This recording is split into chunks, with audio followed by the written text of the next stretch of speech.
Hey everybody, I'm SARA WISEMAN, and our lesson today is, can you throw away the map? Can you throw away the map?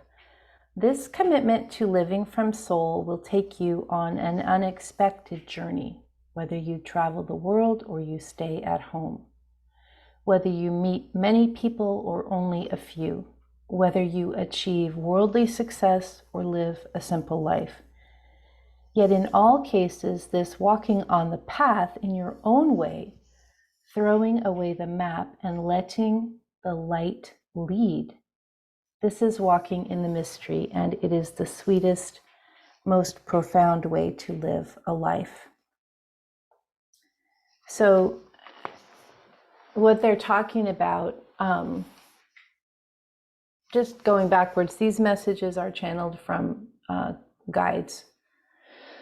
That's a lot of the practice that I do is I've been channeling since about 2000, and it doesn't happen every day. It tends to like every 4 years, a big chunk of channeling comes in, and sort of it's frustrating to not have it be more frequent, but that's how it is. But anyway, that's what this is from. This idea of the map is usually referred to in these messages as society's map.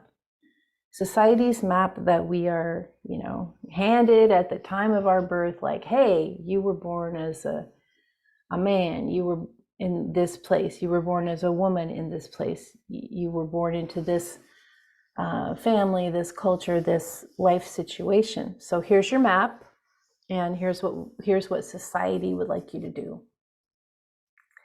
And so we just have our birth, and then we get our map, and then we're like, oh, this isn't that great. And of course, the universe is saying, yeah, don't pay no attention to that map. That is just a fake map.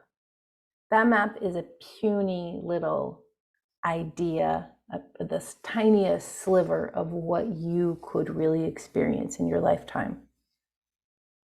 So throw that map away.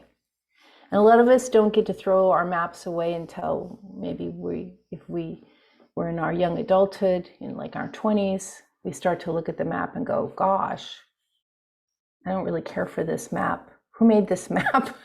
Well, who gave me this map? Like, I don't want this map.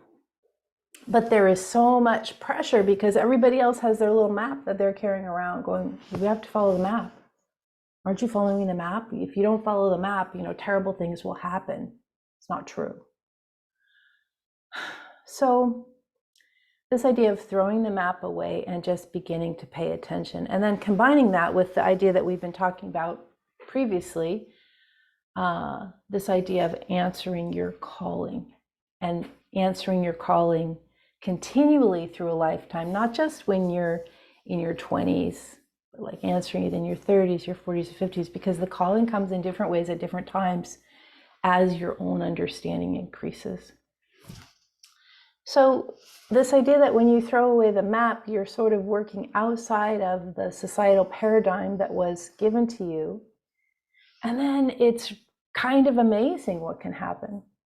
A lot of you guys have had that experience where you travel somewhere different, and you're on a traveling journey, and because you're not in your customary environment, like all these crazy, wild, interesting things happen. And because you're not in your customary personality suit, you respond differently to the different things that are happening when you're doing this kind of traveling. And this is this approach to the world, to our lives.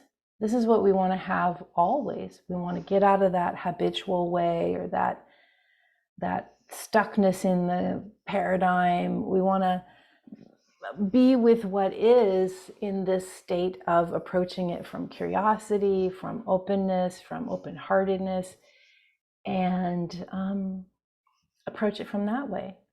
But mostly we're like, no, I have to follow the map.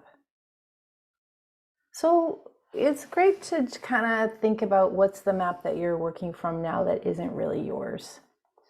And what if you were working instead with this vast possibility and potentiality of it just being in the universe, being in the world as a soul, as a soul on earth. That's your only map. I'm a soul on earth.